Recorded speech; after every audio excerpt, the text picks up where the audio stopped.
За энэ бичлэгээрээ би юу хийх шийдсэн бэ гэхлээр Японд ирээд ингээд Viva тэр машина тавиад тэгээ 9 цаг өнгөрчгөр хаалгад хаачдаг юм байна.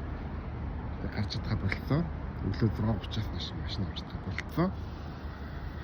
Тэгээ яг би юугаас суугаар шийдлээ.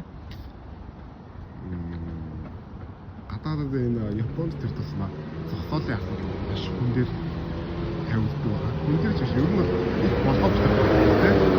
За хэрэг машин түрээслээд чинь нэг гадар өрхий явсан багш 15,000 7,500 харин үзэг машиныг зогсоох ёстой газар баян судалж явахгүй болдоггүй байгаа.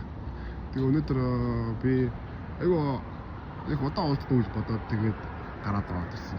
Машинаа цогцлуулчаад тэгээ одоо оноо ууж ороогороо гэрийн зүг гэдэг одоо хийгээд явна даа.